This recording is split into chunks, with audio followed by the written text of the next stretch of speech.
Okay, yes, thank you very much for giving me the opportunity to talk about this topic. And we know it's a very controversial topic. And let's see what Michael can add to this controversy regarding ethical issues. Maybe you should know who I am. I'm not an ethicist. I'm just a physician, a reproductive physician. And I think it's an important point. So it is me who is indicating fertility preservation, and it's also me sitting in front of the parents, sitting in front of the children or adolescents or young adults who have done fertility preservation or who have not done fertility preservation.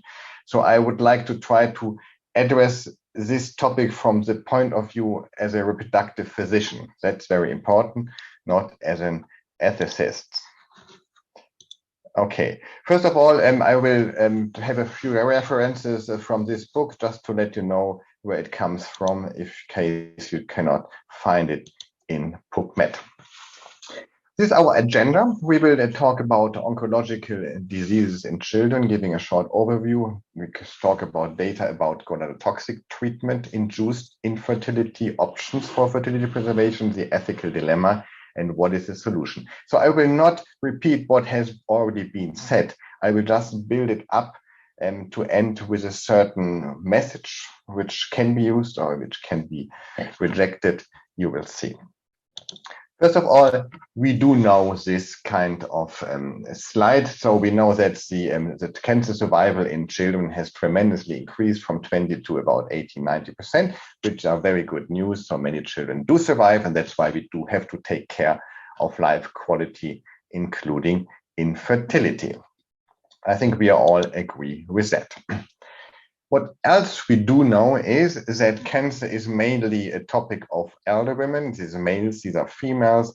But when we talk about children and adolescents, these are very few cases, as you can see, according to the Swiss registry. But of course, Swiss registry, you can take another registry. It's probably always the same.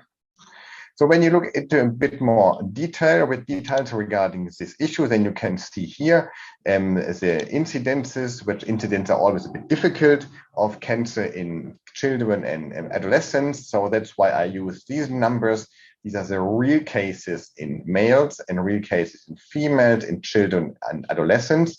And now you can take these numbers, multiply it by the number of your participant inhabitants of your country. These are related to 8 million people in Switzerland. If you want to know how many cases you have in Germany, multiply it by 10. You want to know how many cases it's in the US, multiply by 40. So we have real numbers. So the numbers are rather low, but not that low, depending on the size of the country. That's what I want to say.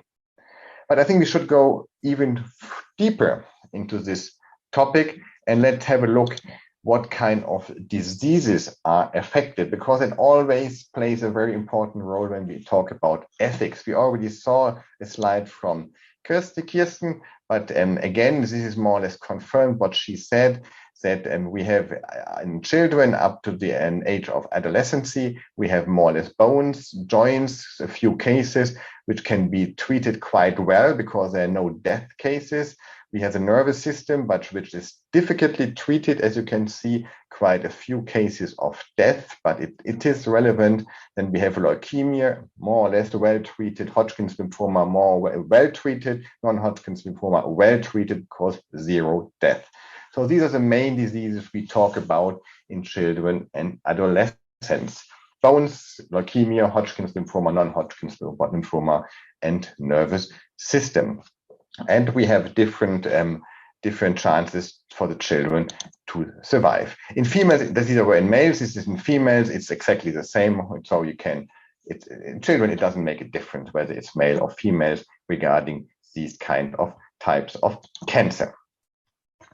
What are the data about gonadotoxic treatment-induced infertility? So this is the basis when we talk about ethics. Who really need it? Do many people need it? We just talked about indication in general. We talked about freezing oocytes and tissue, but who really doesn't need it, and who should get these treatments?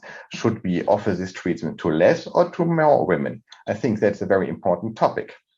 Well, if you want to push your government to increase the budget to do fertility preservation or to reimburse fertility preservation, you can take such a paper. Yes, it's from Germany, 2012, in which a survey was done of women and males who received chemotherapy and oncological treatment in childhood or adolescence, and they were analyzed at the age of 19 to 43. And it was found that suspected infertility defined in females to have an AMH concentration of less than 0.1 nanogram, so really low, in males having an azoospermia or FSH more than 10 plus inhibin B less than 80, so a real infertility. So it's a proportion of those who had these characteristics having had chemotherapy or any kind of oncological treatment was 20 to 30, even 40 or so %. So the number of those was quite high, indicating when you look at this, yes, we need to do fertility preservation in many cases of adolescents and children. That's what you realize when you see that. But what else we can say when you look at these data, it's a different study in 1,900 girls who were followed up receiving chemotherapy with alkylating agents, abdominal pelvic radiation, or a combination of both in childhood and adolescence. And they were followed up regarding the risk of getting menopause or premature ovarian insufficiency. And as you can see in alkylating agent, at the age of young adulthood, most of them still had ovarian function. As you can see, I mean, it's about 5% who were menopausal according to this study. So only very few. But if they, of course, waited longer and went up to the age of 40, the proportion increased tremendously. We do know that radiation therapy causes problems, and the combination, however, resulted in a quite substantial decrease of fertility. However, what we do know is if you get an abdominal pelvic radiation, Kirsten already talked about this, so in combination or alone with more than 10 gray, you have a tremendous problem if you freeze ovarian tissue or if you freeze oocytes, because according to this study published in 2021, in which we did a sub-analysis of those cases who had a radiation of their pelvis, none of those who had ovarian tissue transplanted became pregnant.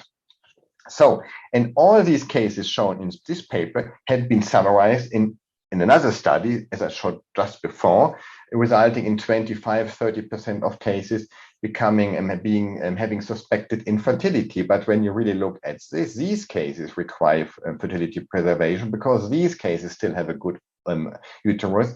So the number is quite low. So it's not many cases, only a few cases who really need something, at least up to the age, or who are still fertile up to the age of 25–30.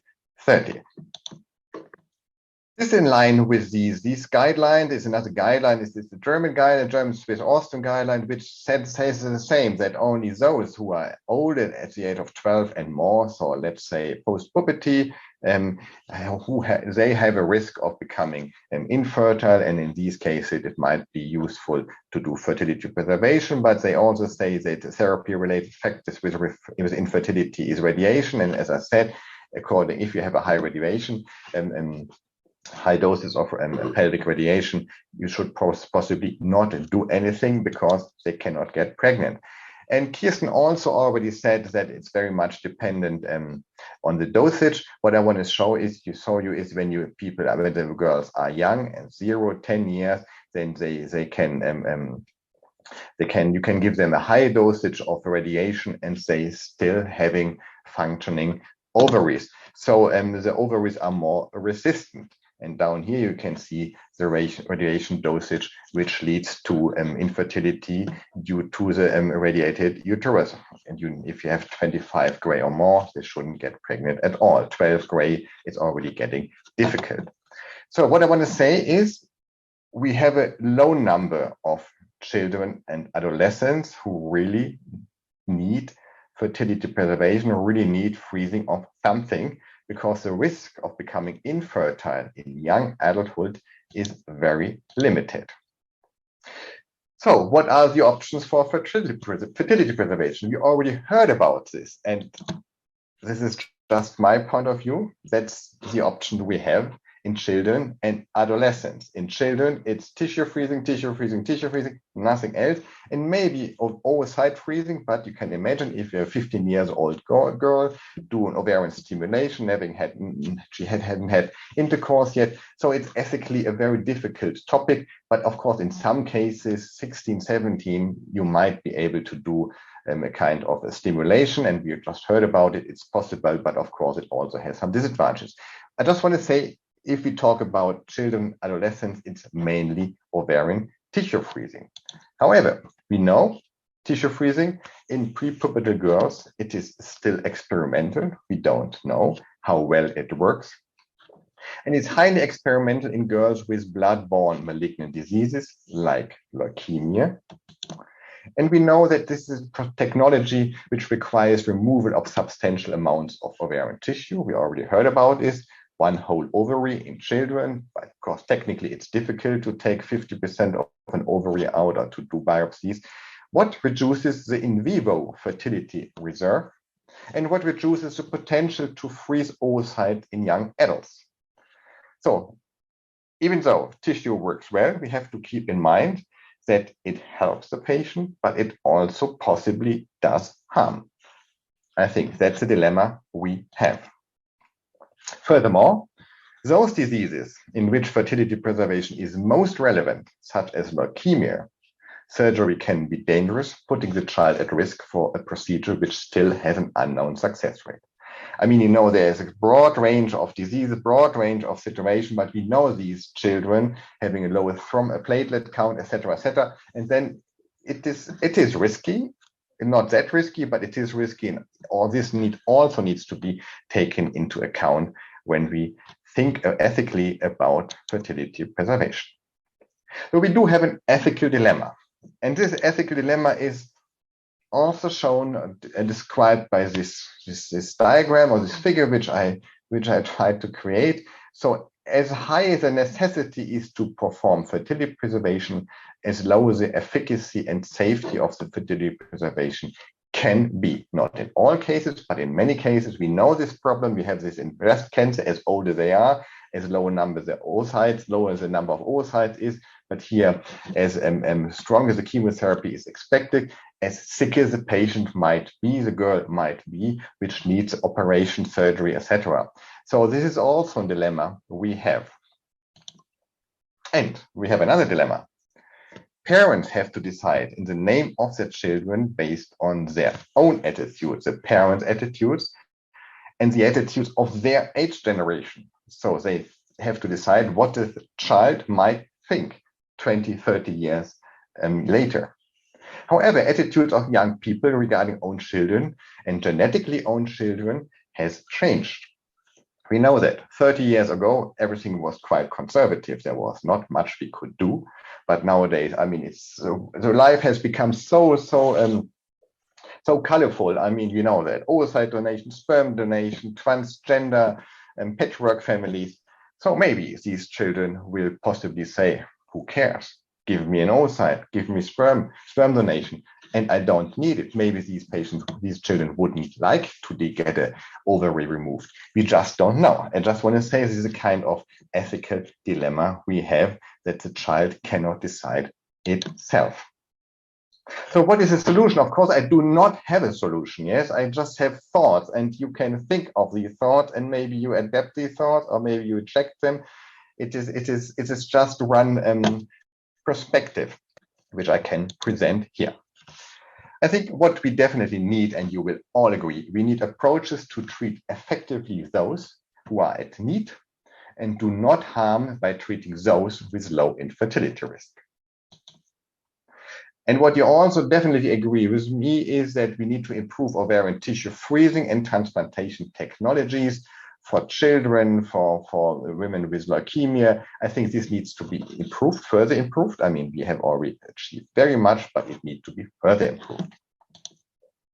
And what we need is strict indication for freezing of ovarian tissue and follow up of all survivors to possibly freeze oocytes in case of expected POI. We are already provided with strict indications. We know the Edinburgh criteria, which have been even evaluated, and this evaluation was presented in ESHRE. Maybe it's already published, I'm not sure. And to be honest, I was not that happy with the Edinburgh criteria because I thought they too restrictive. That's what I always thought. But when you really think about children and adolescents, I think they're fantastic and they are wonderful. And you know these Edinburgh criteria. They say yes, you can freeze something if you have if you did not have a chemotherapy or radiotherapy, or a mild chemotherapy and radiotherapy in children younger than 15 years. This has been shown by others as well. The child, of course, has to have a realistic chance of surviving for 5 years. I think it has to have a realistic chance to be cured, yes. And it has to have a high risk of premature ovarian insufficiency, more than 50%. Hui. But that's a big question mark. What does that mean, more than 50%? Does it mean having a high risk of premature ovarian insufficiency already in adolescence, so very early after the chemotherapy? Does it mean having a premature ovarian insufficiency risk at the age of 40? It's a totally different story. And that makes it so difficult. We talked about indication, the first presentation, but these are the diseases which were described, but who really needs it? And that's very difficult because we don't have that many data. What we tried in this book, which I showed you, we tried to create a kind of traffic light system. Red means high risk. Green means, it's not shown here, it's in the book, means very low risk, don't do anything. Yellow means intermediate risk. So if you have a patient, a child or an adolescent, and fulfilling these criteria in the red box, you should consider fertility preservation. However, when you look at this very closely, you will see that there's also radiation in here. As I told you before, if they get a high dose radiation of the pelvis, it doesn't make sense to freeze something because you cannot use the tissue or the oocytes if the uterus is not working anymore. So this is also something which is not perfect at all, but at least it gives you an idea when we should think about fertility preservation. But what else we need, I think, is we need a well-organized follow-up of the children to identify those who did not freeze ovarian tissue because maybe they didn't want to, the parents didn't want to, or they were too sick to do the operation, or who just had bad luck. We didn't expect them to lose their ovarian function, but they did lose their ovarian function. So we need to identify those who developed a very low ovarian reserve to freeze oocytes in young adulthood. And that's an alternative to keep the number of surgeries, the number of freezing procedures as low as possible, not to do any harm, yes, but then to follow up these children very closely and possibly to do something when they reach 18 years, when they reach early adulthood, when they can decide by themselves what they really want, to avoid this ethical dilemma that they cannot decide themselves when they're younger. And this is just an example. I mean, examples, case description are always difficult, but it's in case description, it tells you what a kind of ethical alternative we have if we cannot freeze something or we should not freeze something. This is just patient X whose one ovary was removed before chemotherapy due to B-cell lymphoma at the age of 25 years. So not in children, not in childhood, not in adolescence, but in young adulthood. And then we were contacted, it was done somewhere else, when she was 31 years, to also consider freezing of oocytes due to low ovarian reserve. What I assume is that the other center was frightened to do a transplantation because tissue was frozen in B-cell lymphoma. That's what I assume. And they said, why not freezing oocytes in addition to the tissue? And indeed, AMH was very low, below detection limit. FSH was in the upper normal range. Length of the cycle was 26 to 38 days. So she still had a regular cycle. Exactly as 95% of children who received, or adolescents who received chemotherapy with alkylants, what I showed you before, have still a cycle, still not entered menopause. 95% of those do have this situation. She wanted to freeze oocytes, so we decided, okay, let's freeze oocyte, 10 oocytes. And it is an option if they have a regular cycle. And this is just to show you how it works. It's, you only need one consultation. If you do it a lot, you know that one consultation is enough, and do aspiration without anesthesia, and then you freeze the oocyte, and then you start again. Stimulation doesn't make sense because she will not get more follicles than one due to her very low ovarian reserve, and that is the treatment results so far. She was treated for 18 months. She needed 14 cycles because sometimes she was on vacation, so 14 cycles in 18 months. 8 oocytes were frozen, now it's 9. Live birth chance is about 45, maybe now 50%. So the conclusion of this case is, yes, freezing of oocytes is possible, even in case of beginning premature ovarian insufficiency, if the cycles are still regular, if the patient is young and patient, and if she has enough money, of course, to do all these cycles. So this is an ethical alternative in case we miss patients, or in case we want to reduce, according to the Edinburgh criteria, the number of patients who do to freeze tissue. And how to do this, you can read in this book. It comes out in June 2022. So to summarize, we learned that most children have a very low risk of infertility, even if they get a chemotherapy. However, a few have a high risk, and these ones have to be identified. The most realistic option is freezing of ovarian tissue, what we already learned before. Oocytes is possible, but in most cases, it's a difficult option. However, in those who are at need, tissue freezing might be less efficient, radiation of the pelvis, or it might be still experimental, tissue with cancer cells, leukemia, or it might be a risky procedure, like a sick patient.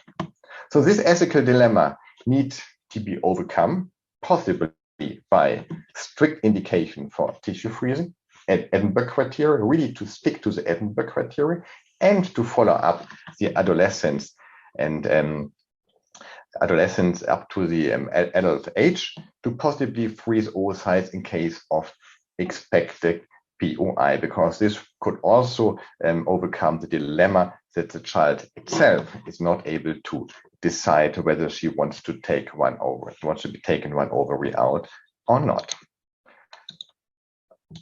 So thank you very much for listening to my presentation, and let's see if you have